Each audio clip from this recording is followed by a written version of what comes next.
The great ego Stradamus strikes again. ARTUR Beterbiev knocks out Anthony Yarde in his backyard, in his hometown, in the UK. That's what we're going to talk about today. What up, Fight World? It's your boy Ego, and I'm back with some more boxing.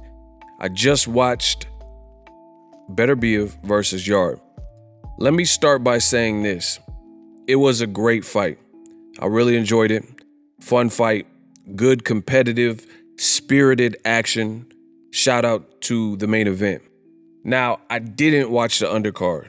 Your boy Ego is working behind the scenes because 2023 will be a big year on the channel. So I'm working on that. Plus, I seen a dude and he was like 7-96 on the undercard, so I can't be bothered. I'm a giant, so I gotta focus on, real stuff. And this was a real good fight with Beterbiev and Yarde. Yarde tried. I'm gonna give you guys the good, the bad, the ugly.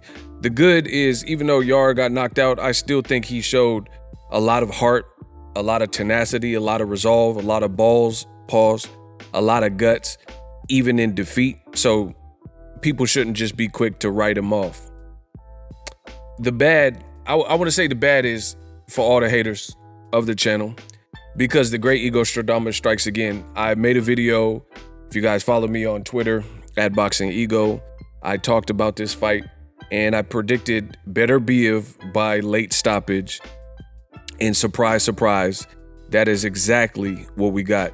The fight was identical yet again to the ego Stradamus prediction.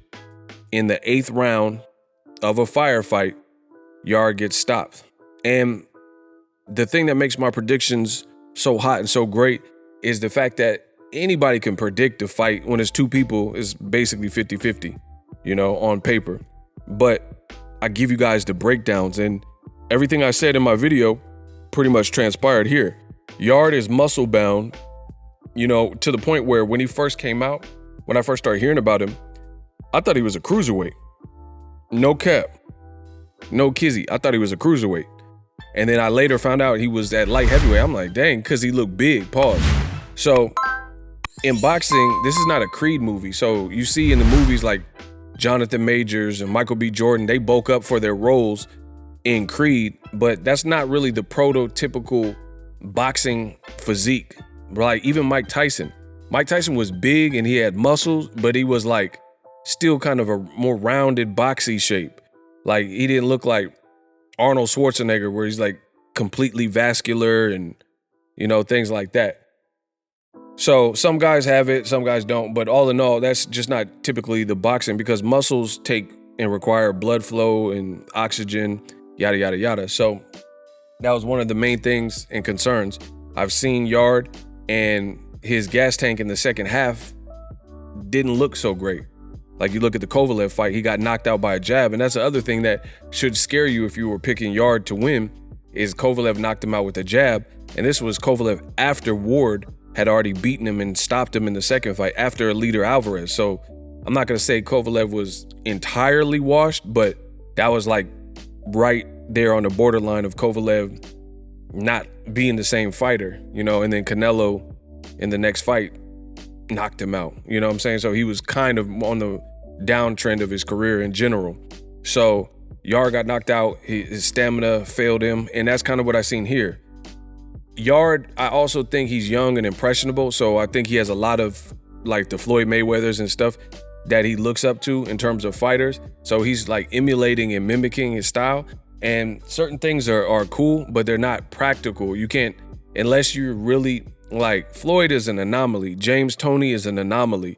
These guys they just develop. I think James Toney is even more natural than Floyd when it comes to the shoulder roll and stuff like that. But Floyd, he just was cultivated in boxing. His uncle's box, his dad's a boxer. So since a young age, he's had practice and he, dedicated his life to this sport. But for Yarde, I don't think he has that same type of training. So it's like a poor man's Mayweather. Like he's doing the Philly shell and he's trying to fight off the ropes. And I'm not even being funny when I say this, and I'm not trying to sound overly critical because I did enjoy the fight, but there's only a few fighters in modern boxing that are, I'm not talking about older fighters that are 40 plus. I'm talking about the younger fighters There's only like literally I could probably count on one hand how many of them that I really trust to fight off the ropes against any style. And that's saying a lot. Floyd Mayweather was one of those people where he could be on the ropes, backed on the ropes with a Cotto. I'm talking about a legend, a Hall of Famer, and know what to do and not take punishment. Floyd could be on the ropes with Canelo. I was born ready. He could be on the ropes with a Maidana. But guys like Yarde, it's always like great value, you know? And then when he was taking too much punishment to me earlier in the fight on the ropes, trying to look the part and like, you know, look cute or what, I don't know, whatever. And I don't think he did himself any favors. Anyway, about midway through the fight, Anthony Yarde had a cut under his eye.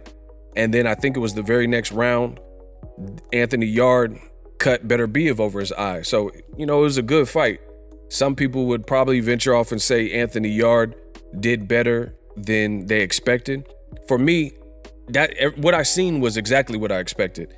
You know, it's not that I told you even in my tweets, I don't dislike Anthony Yarde. I like him. I think he's a cool, you know, he seemed like a cool dude, humble dude.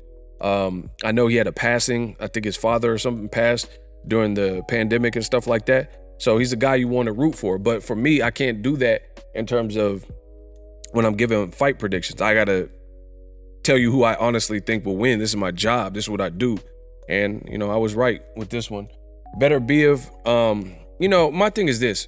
Beterbiev is a talented fighter. People always say this stuff about Beterbiev's looking his age and, you know, he's flawed and stuff like that. But at the same time, y'all been saying that when Marcus Brown fought him and then he gets knocked out. You said it when Anthony Yarde fought him and then he gets knocked out. You know, people are going to say like, oh, Bevel's a bad style matchup for him. And then, you know, we have to wait and see.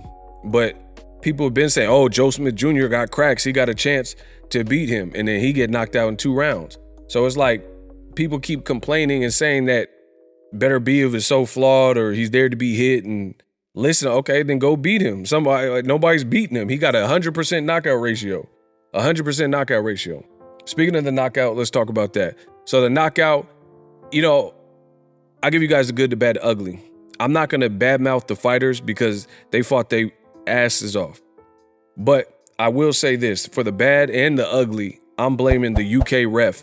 The fight was in the UK. Beterbiev was a road warrior and the ref was buns. I didn't like the ref, the way he was calling the fight. Yarde was tired and he was spitting his mouthpiece out, or quote unquote getting it knocked out, which is an old trick that people use, a veteran trick people use in boxing. But I think that was because he was trying to slow the pace.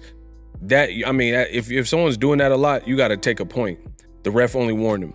Then there was one round, maybe round 7, 8, something like that, where the round began and then the clock was at 3. And then the ref wasted like 15 seconds at the beginning of the round. He just walked up to Yarde and started messing with his trunks. Weird, just weird. So it looked like a hometown kind of advantage. Like you're giving Yarde every opportunity to recover and take breaks and slow with the mouth. Like I've seen people with the mouthpieces out and then the referee's like, come on, get the mouthpiece. Yarde's team was kind of taking their time with the mouthpiece and the ref was kind of okay at this like slower snail pace. They were like at this tortoise pace and the ref was okay with that. So I didn't really like that, especially when we're talking about a champion, a unified champion. This is what makes guys not want to fight in someone's backyard when the judging and the referee looks skeptical. But beyond those like blunders or, you know, executive decisions by the ref, the other thing that I didn't like was in the 9th round when the knockdown occurred, Yarde was done. He stayed on the ground like almost until like 8, I want to say. So it was a late.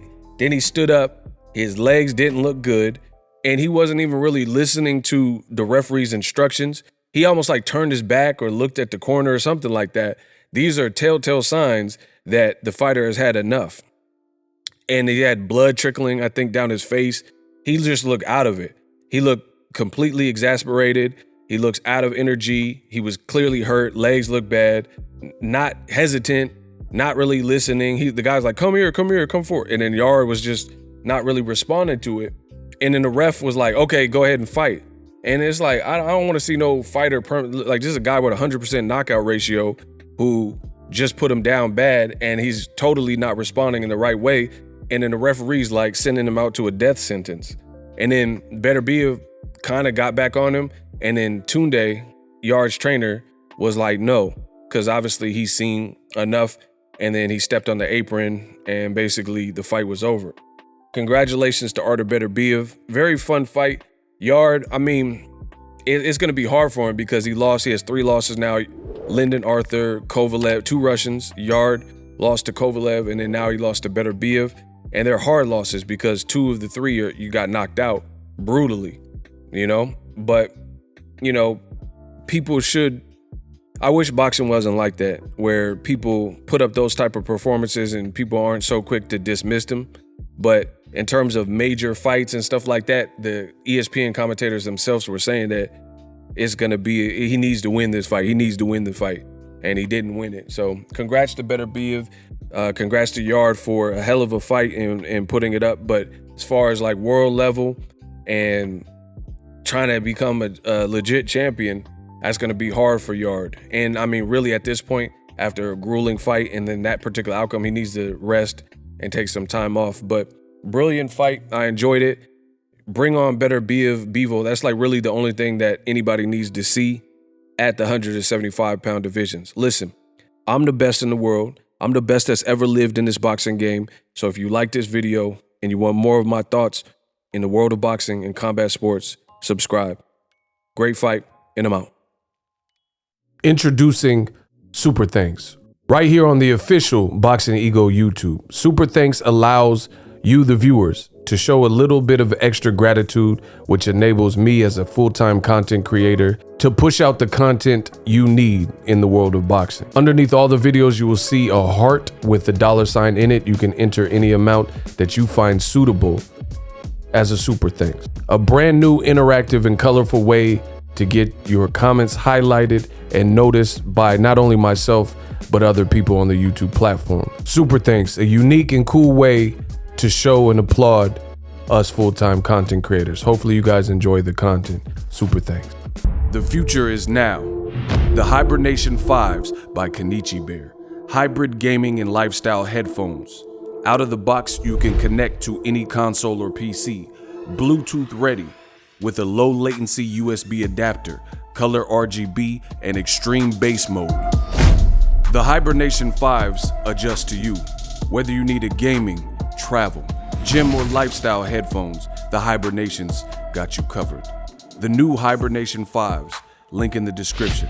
Customize the way you hear the world. Welcome to the nation. Are you tired of your YouTube videos not getting any views? Well, consider TubeBuddy. I've used TubeBuddy for years to scale up my YouTube channel. Now we're sitting over 200,000 subscribers. TubeBuddy is a browser extension that offers a ton of built-in productivity and time-saving services to take your channel to the next level. Use my link in the description to get started with TubeBuddy and level up your channel faster. We working.